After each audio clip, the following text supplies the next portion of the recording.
PFC spiritual ప్రేక్షకులకు స్వాగతం. ఈ వారం రాశిఫలాలు పరిశీలిద్దాం. ఓం హ్రీంకారాసన గర్భితా నలసికాం సౌహక్లీం కళాం బిభ్రతీం సౌవర్ణాంబరధారిణీం వరసుదా ధౌతాంత్రినేత్రోజ్వలాం వందే పుస్తక పాశమంకుశధరాం స్రగ్భూషితాముజ్వలాం త్వాం గౌరీం త్రిపురాం పరాత్రకళాం శ్రీచక్ర సంచారిణీం. ఓం శ్రీ విజయవాడ కనకదుర్గాదేవ్యై నమః. ఈ వారం మనకి గ్రహాలు ఏ రాశుల్లో ఉన్నాయో ఒకసారి చూద్దాం. ఈ యొక్క శని వక్రించి మీనరాశిలో, రాహువు కుంభరాశిలో, కేతువు సింహరాశిలో, గురుడు మిథున రాశిలో ఉండడం జరిగింది.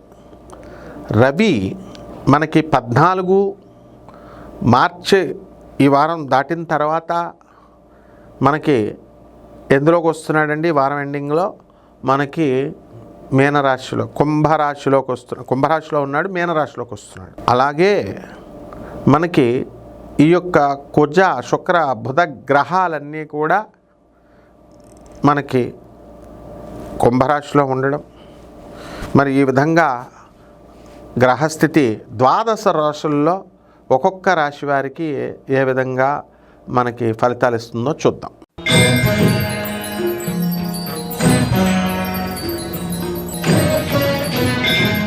కన్యారాశి. ఈ కన్యారాశి వారికి అందరికీ కూడా భార్యాభర్తల మధ్య ఉధృతంగా ఉంటుంది.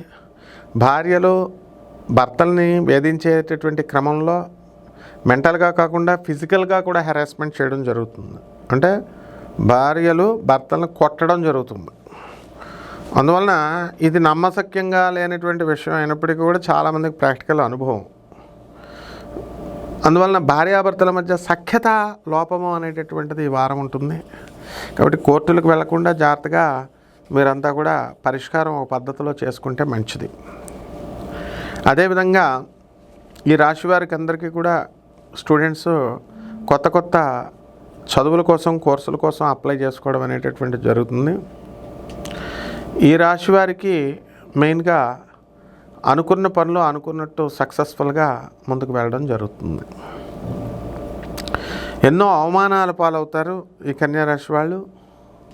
ఈ వారంలో మీరు చేసినటువంటి కృషి అంతా కూడా మరి బూడిదలో పోసిన పన్నీరులాగా అయ్యిందనని చాలా బాధపడుతూ ఉంటారు.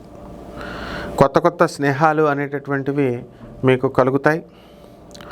పాత స్నేహితులను వదులుకొని కొత్త స్నేహితులతో ట్రావెల్ చేయడం జరుగుతుంది.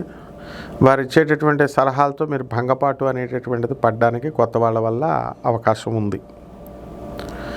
కాబట్టి ఉల్లిపాయల వ్యాపారము, బట్టల వ్యాపారము, హాస్టల్ వ్యాపారము, ఈ వ్యాపారాల్లో ఉన్నటువంటి వాళ్ళు మంచి సక్సెస్ఫుల్గా ఉంటారు. టిఫిన్ సెంటర్లు, బట్టల షాపులు ఇవన్నీ కూడా చాలా జాగ్రత్తగా చేసుకోవడానికి అవకాశాలు ఉన్నాయి.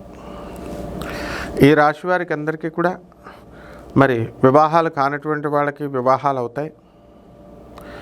మరి అదే రకంగా మీరు అనేకమైనటువంటి కార్యక్రమాల్లో మీరు బిజీగా ఉండడం జరుగుతుంది. ఆ విధంగా మీ తల్లిదండ్రులని, మీ యొక్క సొంత ఆస్తుల్ని రక్షించుకోవడంలో కూడా మీరు బిజీగా ఉంటారు. ఇక పరిహారాల దగ్గరికి వచ్చేసరికి మనకి కుజ జపం చేసుకోండి, కుజ స్తోత్రాలు చదవండి. కుజుడికి 1.5 కిలో కందుల్ని ఎరుపు రంగు వస్త్రాలనిచ్చి పేద బ్రాహ్మణులకి మంగళవారం నాడు ఉదయం 9 గంటలకు దానం చేసుకోండి. దశమహావిద్యల్లో ఒకటైనటువంటి బగళాముఖి అమ్మవారి యొక్క హోమాన్ని మేళల్లో చేసుకోవడం ద్వారా బ్రహ్మాండంగా ఉంటుంది. శుభమస్తు.